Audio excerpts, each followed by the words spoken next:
My cheating ex-wife's life fell apart after she left me for her affair partner, and now my family is pressuring me to meet her, hear her out, and take her back. Posted by you/AmazingAhole.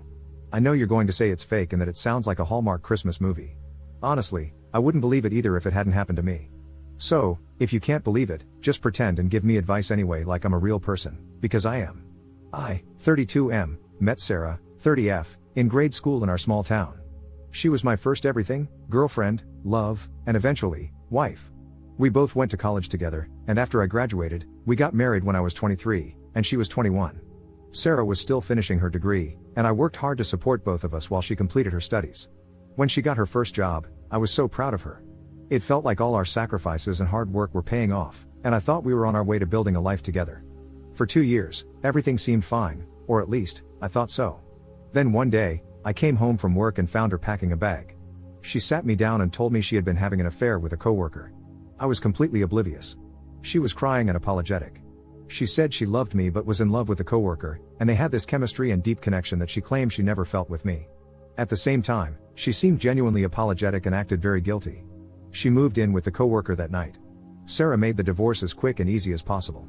She didn't contest anything and took almost nothing. In the state we lived in, you can get a divorce in 10 days if there aren't any children involved. We filed the papers ourselves, no lawyer, we couldn't afford one. After it was finalized, she asked if we could be friends. I'm ashamed to say that I just broke down and sobbed like a baby in front of her, said nothing, and left. At that point, she was 23, and I was 25. A couple of years later, in early 2020, while riding out COVID in my hometown, my mom casually mentioned that Sarah had married the guy she left me for. Apparently, Sarah's parents and mine had talked about it since they're longtime friends, and Sarah's parents were hesitant about the marriage but supported her. Hearing that stung. I had done everything I could to move on, but knowing she had married her affair partner felt like reopening the wound. I told my mom, as kindly as I could, that I didn't want to hear about Sarah anymore. She understood and never brought her up again. I was broken and depressed at first, but I went to see a therapist and got on some meds. I got some certifications and, through a friend from college, landed an interview with a global consulting company. My friend was married and couldn't do the amount of travel the job required, so he pushed hard for me for the position. I started traveling around the world and pretty much worked all the time at first. On any given day, I was either in the gym, working, or having a virtual therapy session at 3 a.m. I was a dull boy. I got into incredible shape, thanks to lifting and running. Eventually, I got a long-term project in Romania and was able to meet and have relationships with women. Fast forward a few years.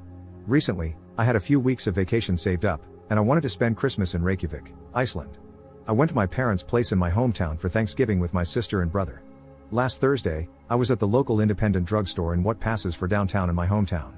It has a lunch counter like an old-fashioned drugstore. I got a cup of coffee and sat down at the counter drinking it when Sarah sat down beside me and said hello. She was super nervous and red in the face. I was shocked and just sat there looking at her. I was exploding inside, but I kept my cool outwardly. She was still beautiful. She had lost her baby face, was very fit, and maybe even more beautiful than before. She started off by apologizing for the way she ended our marriage. I told her she already apologized like 100 times when she dumped me, but she insisted that she was young and stupid and, over time, realized how much she had hurt me. She wanted to meet me later in a less crowded spot with fewer spies, small town, remember?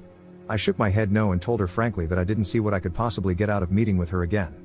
That kind of took the wind out of her sails, and she deflated. She admitted it was probably more for her than for me.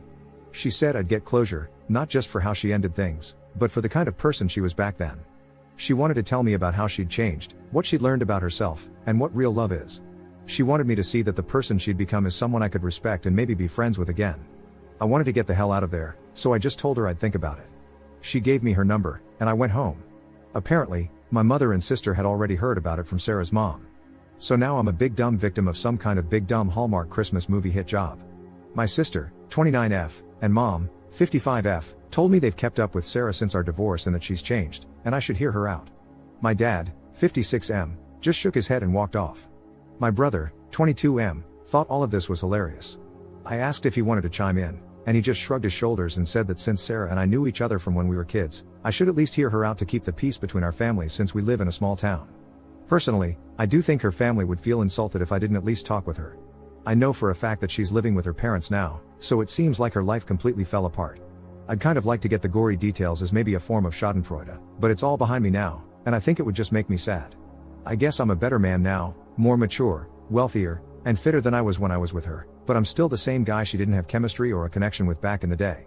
So I think whatever comes out of her mouth would be BS. I think she's probably a dragon cosplaying as a princess and wants me to be her white knight. Screw that.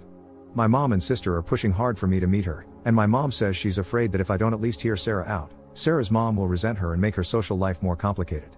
Let me make it clear that I have no intention of getting back with Sarah. Sarah is very beautiful, but so are the women of Romania, Iceland, and elsewhere. And they have the added bonus of not breaking my heart. I'm interested in going just to hear about what happened to her after she dumped me and to smooth things over for my folks. What do you think, Reddit? Should I go? I kind of want to. Talk me down off the ledge. Update 11 days later. Hi, I'm apparently known as the Hallmark Christmas movie guy. I'm currently writing this from Reykjavik. I have some friends I met while doing consulting work here. This time of year, the days are very short, and the northern lights are visible. Unfortunately, it's supposed to be cloudy and rainy for the foreseeable future here, so I'm out of luck with the Aurora Borealis. We're doing a Christmas pub crawl, among other things. Reykjavik is very single-friendly during the holidays. After I posted, my mom and sister kept bugging me about it for the next couple of days until I caved. I know. I made it clear to them that I had no intention of getting back together with Sarah and that I was pissed they thought there was a chance I'd get back together with someone who stabbed their son and brother in the heart. Finally, I told Sarah I'd meet her at the playground at our old school. It's a small town, so there's only one school that's kindergarten to 12th grade. When we met, I told her up front that I was just there as a favor to our parents and my sister. She acknowledged that, and we engaged in a little small talk. She told me that she had started following me on social media. I've since made it friends and family only, and she saw how I'd been all over the world and even commented on the girlfriend I had in Romania. I told Sarah her name was Monica and that we had a great time together. She then started in with the juicy stuff I wanted to hear. Unfortunately, it wasn't very juicy, just regular boring relationship crap. She started living with the guy, and it quickly became apparent that once she was with him, the relationship went from an exciting affair to a regular, humdrum relationship. She said she knew the forbidden sparks were gone the first time she had to pick up and launder the guy's skid-marked underwear. Yep, she left me for a guy who was barely toilet trained. She said she was in denial that she couldn't have thrown me away for a guy who was no good, so she doubled down by marrying him. Sarah was always very stubborn. He was apparently a good salesman and earned a lot in commissions, but he was really bad with money. They had a lot of fights about money and household chores, and finally, she caught him cheating with a coworker. Oh, the irony. She left him with a wrecked credit score. She was pregnant with his kid at the time, so she got a termination. This is something no one in our families knows about. She's been living with her parents and working at the same feed store her dad works at. She said she wanted to reconnect with me because we were childhood friends and had been each other's best friends for 17 years, and she missed me. She started on about how much therapy she'd been through and how she is a completely different person now. She wants me to know how much she cares about me, and that the girl I was best friends with is still there and blah blah blah. I can't even write this manipulative crap out anymore. I guess I'm not a nice guy anymore. I didn't want to start any kind of beef with her family or mine, so I just told her that I had also changed since she dumped me. I told her that when I touch something and get burned, I don't touch it anymore. I told her it's great that she worked on herself, but some new guy, idiot, will have to benefit from that. When I look at her, all I see is her crying, telling me she's leaving me, holding a proverbial knife with my blood all over it. In my mind, she's a person who says, "Honey, I love you, but I also love stabbing." No thank you, ma'am. I told her that if we got together, the resentment would make me treat her like crap all the time, and she didn't want or deserve that. I told her good luck in her future endeavors and that I hope she keeps up with her changes. I mentioned I had to leave to go to Iceland for Christmas. Yes, I was bragging. She was tearing up and trying not to let me see her cry, and I pretended not to notice. Dad was disappointed I caved to Mom and my sister. He made it seem like I failed the test of manhood. I told my mom and sister not to expect any wedding bells or grandchildren/nephews anytime soon. My brother called me a simp, so I had to wrestle him. He got me in a headlock. The guy's getting too big, and I held back too much. I left for Iceland the next day, and I'm staying here until the new year. Afterward, I'm headed to Budapest for a follow-up project. Sarah is not invited.